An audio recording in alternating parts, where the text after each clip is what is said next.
Welcome back to Carson Tate's video log, Women in Words edition. Happy Wednesday, everyone. Today I'm going to talk about a difficult subject, and it's reviews.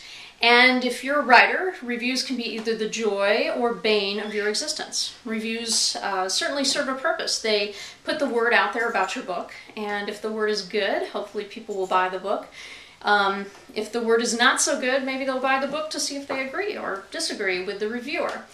But that said, we all would prefer to have one of these. Those are stars, by the way. I'm not so good of a drawer, as opposed to one of these in our reviews. So last Friday, I opened my email and I was very excited because I had received a newsletter from an organization that publishes a newsletter and that contains book reviews, and I was very excited because I had no idea this was coming, and it was a review of my latest release novel, Do Not Disturb, which is set in New Mexico. It's about a rock star and a hotelier, and you've probably heard me talk about it 4 million times on my blogs, but I enjoyed writing. I used to live in New Mexico. Anyway, I had a lot of fun writing this. But so I was all excited. I clicked the button, started reading the review, and about midway down the page, I realized this wasn't going so well. The reviewer, she not liked my book so much. She had a couple of issues with it, and I'm going to talk about those, and I have a reason for that. The first one was she felt like I started off really strong, positive, definitely a positive. But she felt like there was a mystery element to the story that was kind of a major plot point that I'd left hanging. I did not intend for there to be a mystery plot point to the story that I left hanging, and I'm going to come back to that in a minute. The other big hang-up about the book was that my bad girl, Greer, who's the rock star, was just too bad.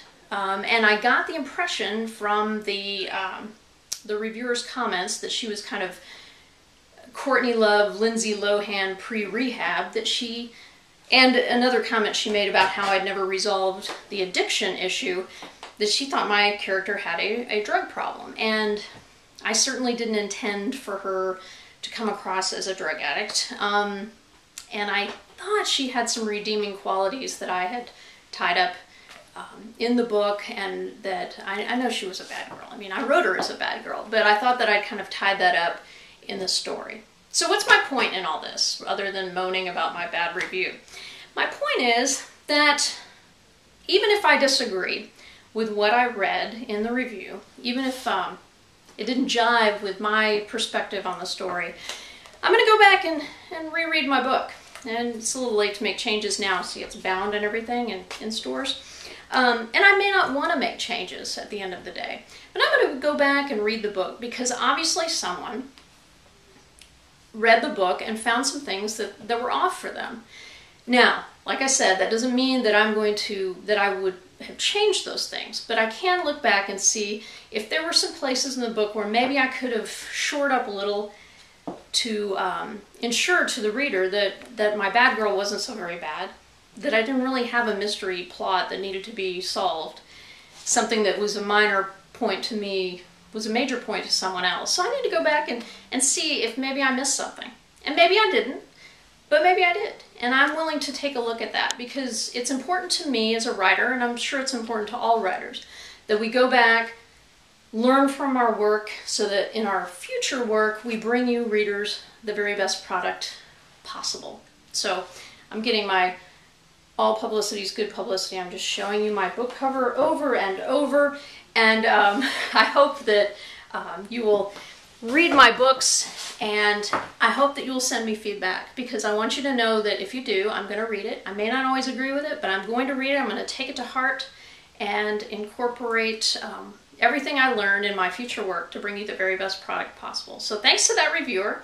Thanks to all of you who buy my books. And I'd love to hear comments from other writers or readers. I'd love to hear from readers. Do you rely on reviews when you purchase books? I'd love to hear from writers. How do you handle good reviews, bad reviews, medium reviews?